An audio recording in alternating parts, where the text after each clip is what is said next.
Hi, I'm Dana Obleman. This video is for my free sleep course for babies 4 to 6 months right here on YouTube. If you feel like you could use more guidance, then check out Sleep Sense Plus. The link is in the description below.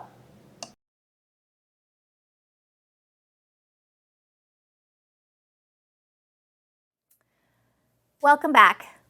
We've talked a lot about bedtime routines, and I'm sure you've already read about this somewhere, and you might have one already established for your baby. But I just want to go through a few do's and don'ts with the bedtime routine before we get started into night one. Bedtime routines are much more important than you think. It is, again, that cueing system to the body and brain, letting us know it's time to transition.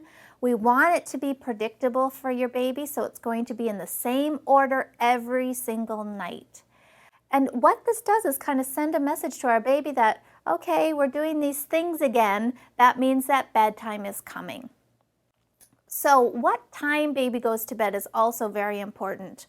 We want to avoid overtiredness. That is your baby's worst enemy. Overtiredness in children shows up a lot differently than it does in adults. Overtiredness in children looks like hyperactivity. It's like their bodies are like, well, we're tired, but I guess we're not sleeping, so let's really kick it up a notch.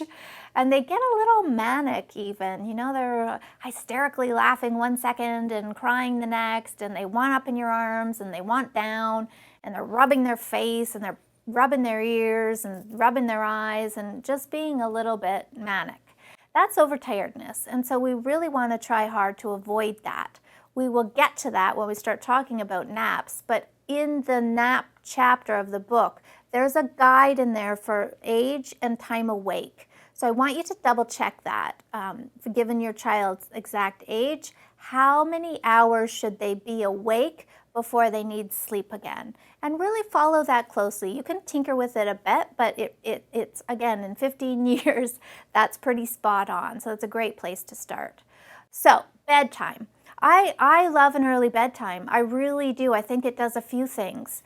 One, it gets baby to bed before overtiredness sets in. Our biological clocks tend to have a little bit of a second wind around the 7:30 hour. It's like our bodies are tired, but then, oops, we get a little surge of energy that carries us through until a later time. I like to catch kids before that happens.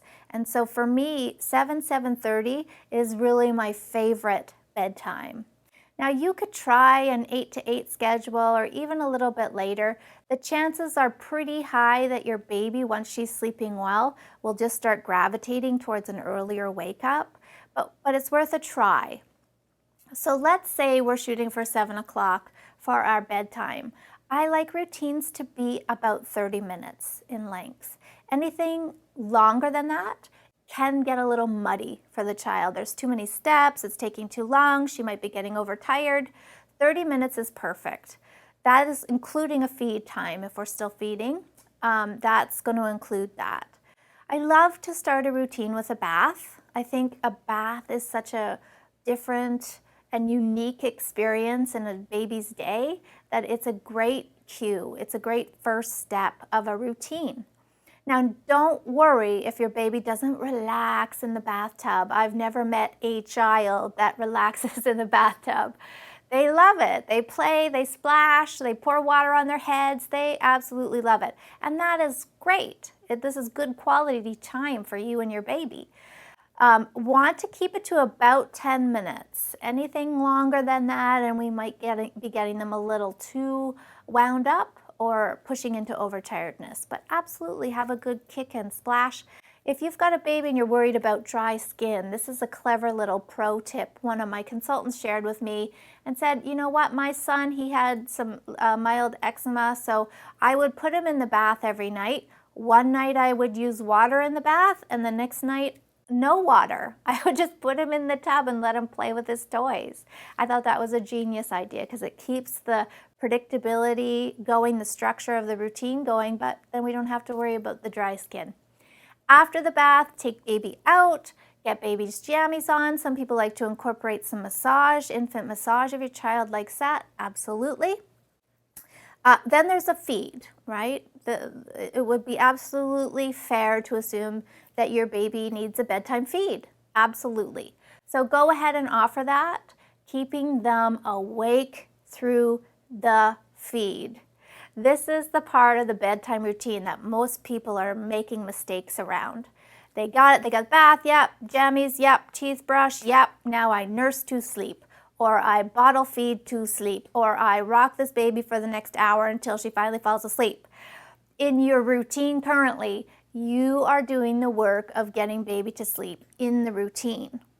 From this night on, you will not do that anymore. You will keep baby wide awake through the feed. That will be hard at first, absolutely, because remember, this is her strategy into sleep. This is the way he gets himself to sleep every night. He gets that breast in his mouth, he gets that bottle in his mouth, and off he goes on his journey into sleep. And so the first night or two where you stop this journey from happening can be a little upsetting for the baby. And it might feel even a little weird for you, right? It kind of feels counterproductive, but you really need to keep him awake. I mean, not even heavy blinking. We're going to keep him awake. To do that, try giving him some tickles, some pokes, try singing loudly. You might even have to take him off and sort of rouse him with a little dance around the room, and then keep going so that he's had enough to eat but is not starting to fall asleep. I hope I've hammered that point home, because that's a really important piece of this puzzle. Keep baby awake. You might also find that he's just not having it, right? If you're not going to let him fall asleep there, then he wants no part of this. And he might start pushing the bottle away or pushing you away, and that's okay too. We're not going to force him. We're not going to push too hard on this. We might offer another time or two, but if he's just not having it, he's not having it. And then we're going to move into the last step. I like to see one last step that breaks that connection between I eat and I go directly to bed, because that's the association. So after the feed, I love to put a story in. I think I'm a teacher, so I'm biased, but I really do think we should be reading to our kids from infancy onwards. So a story is a great place here. Again, he might be a little frustrated from this not letting me sleep business and not really be into it or push it away or start crying. That's okay. We're not going to force it. I promise you, as we work through this, he will learn to love this spot in the routine and really look forward to stories, but we might not be quite there yet. After the story time, we're going to move into the crib. So kisses, good night, a little hug, and into the crib baby goes. Baby awake in crib. Now you're probably looking at this video wondering, oh Dana, what next? Well, I'm going to tell you what next in the next video. Bye for now.